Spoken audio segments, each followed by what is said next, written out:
আসসালামু আলাইকুম প্রিয় চাকরি প্রত্যাশী ভাই বোনেরা, আপনারা সবাই কেমন আছেন?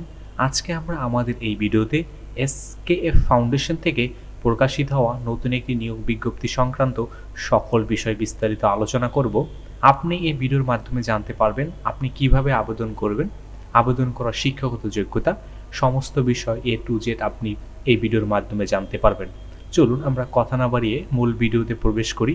তবে মূল ভিডিওতে প্রবেশ করার আগে আপনাদের কাছে ছোট্ট করে একটা রিকোয়েস্ট, আপনি যদি আমাদের চ্যানেলে নতুন হয়ে থাকেন তবে আপনি আমাদের চ্যানেলটি সাবস্ক্রাইব করতে কিন্তু ভুলবেন না।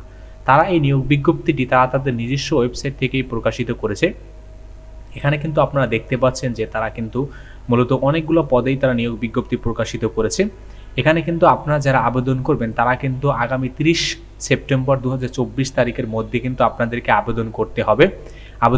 তাদের অফিসের কিন্তু তাদের অফিস সময় আবেদন করবেন এসকে ফাউন্ডেশন কলেজ রোড, উত্তর হরিণ সিংহা, গাইবান্ধাতে তাদের অ্যাড্রেস রয়েছে। এই অ্যাড্রেস বরাবর কিন্তু আপনাদের আবেদন করতে হবে। চলুন আমরা প্রথমে একটু পদগুলো সম্পর্কে বিস্তারিত আলোচনা করি। প্রথমেই এরিয়া ম্যানেজার পদে লোক নেবেন 10 জন। শিক্ষাগত যোগ্যতা ও অভিজ্ঞতা কিন্তু আপনাকে অনার্স বা মাস্টার্স কমপ্লিট থাকতে হবে।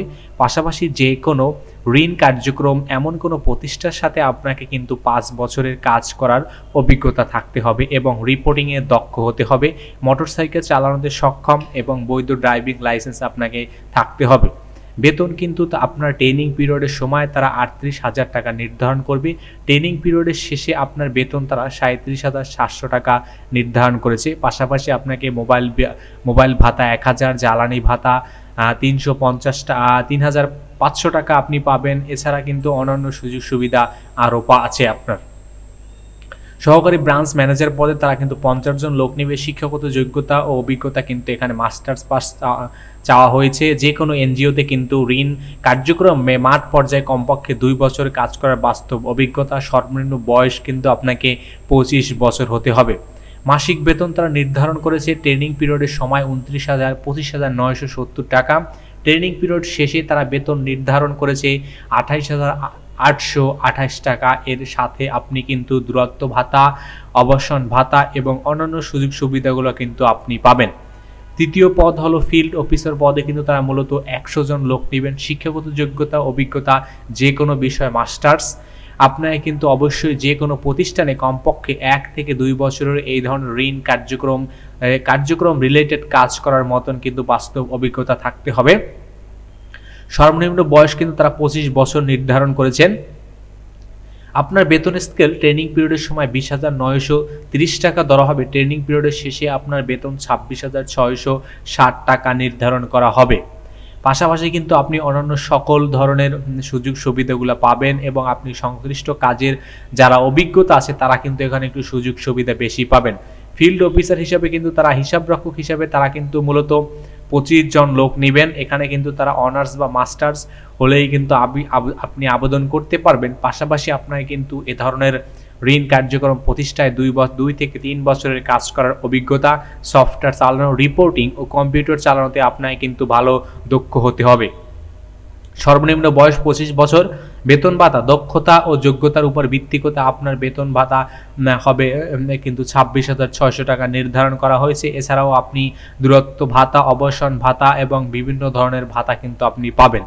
ফিল্ড অ্যাসিস্ট্যান্ট পদে কিন্তু তারা 100 জন লোক নেবেন।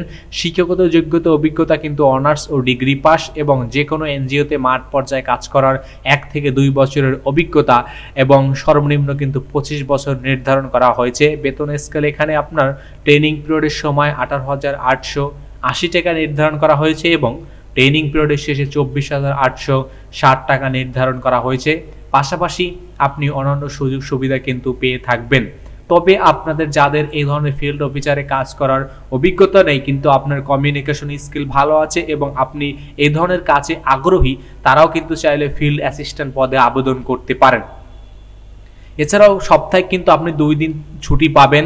পিএফ, গ্র্যাচুইটি, চিকিৎসা সেবা সহায়তা, বৈশাখী ভাতা, উৎসব ভাতা, ব্যয়বহুল স্থান ও চরে অবস্থিত অঞ্চলে কাজের জন্য বিশেষ যাতায়াত ভাতা প্রদান করা হবে। এবং আবেদন করার প্রসেসটা বা আবেদন করার জন্য কি কি ডকুমেন্টস প্রয়োজন সেই বিষয়টি একটু আপনাদেরকে উল্লেখ করতে চাই। আপনারা যারা আবেদন করবেন আপনাদের জন্য কিন্তু প্রথমেই কিন্তু আপনাদের লিখিত আবেদনপত্রের পূর্ণাঙ্গ জীবন বৃত্তান্ত, ইমেল বা মোবাইল নম্বর সহ 2 কপি, পাসপোর্ট সাইজের রঙিন ছবি, নাগরিকত্বের সনদপত্র, জাতীয় পরিচয়পত্র, শিক্ষাগত যোগ্যতা ও অভিজ্ঞতা সনদের ফটোকপি আগামী 30 সেপ্টেম্বর 2024 তারিখের ভিতরে কিন্তু আপনি কিন্তু তাদের যে অ্যাড্রেস দেওয়া আছে এসকে ফাউন্ডেশনের অ্যাড্রেসে ডাক, কুরিয়ার বা সরাসরি কিন্তু আপনি পাঠাতে পারবেন। এছাড়াও তাদের যে ওয়েবসাইট আছে এখানে কিন্তু ইমেইলের মাধ্যমে আপনি চাইলে আবেদন করতে পারবেন। শুধুমাত্র বাছাইকৃত প্রার্থীদেরকেই কিন্তু আপনাদেরকে রিটেন পরীক্ষার জন্য ডাকা হবে, তবে নারী প্রার্থীদের কিন্তু একটু অগ্রাধিকার বেশি দেওয়া হবে। পরীক্ষার সাধারণত কয়েকটা জায়গায় পরীক্ষা হবে। পরীক্ষার ভেন্যু তারা নির্ধারণ করছে ঢাকা, সিরাজগঞ্জ, রাজশাহী ও গাইবান্ধা জেলাতে। এই 4টি জেলাতে আপনাদের প্রথমে পরীক্ষা হবে এবং পরীক্ষার পরই কিন্তু ফাইনালে আপনাদের মৌখিক পরীক্ষার প্রথমে রিটেন হয় সাধারণত, এরপর মৌখিক পরীক্ষার মাধ্যমে আপনাদেরকে সিলেক্ট করা হবে। এবং এর পাশাপাশি কিন্তু আপনাকে অবশ্যই খামের উপরে বা আবেদনপত্রের উপরে অবশ্যই পদের নাম আপনি লিখতে হবে এবং সংশ্লিষ্ট শিক্ষাগত যোগ্যতা ও কাজের অভিজ্ঞতার সম্পন্ন প্রার্থী ছাড়াও অন্যান্যরাও কিন্তু আবেদনে গ্রহণযোগ্য হবে না। তবে উল্লেখিত নিয়োগের ক্ষেত্রে কোনো প্রকার আর্থিক লেনদেন থেকে বিরত থাকুন। আর্থিক লেনদেন কিন্তু আপনি কোনোভাবেই করবেন না, বিষয়টা কিন্তু আপনি অবশ্যই একটু খেয়াল রাখবেন।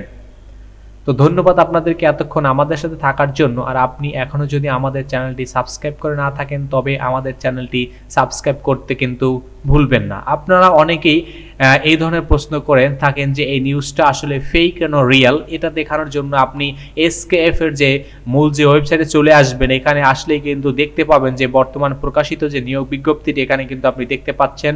আপনারা অনলাইনে আবেদন করতে চাইলেও কিন্তু অ্যাপ্লাই অনলাইনের মাধ্যমে কিন্তু আপনারা এখানে আবেদন করতে পারবেন। তবে প্রথমে আপনাকে কিন্তু অবশ্যই এখানে তাদের লগ ইন করে নিতে হবে এবং আবেদনের শেষ সময় কিন্তু 30 সেপ্টেম্বর 2024। তো ধন্যবাদ আপনাদেরকে।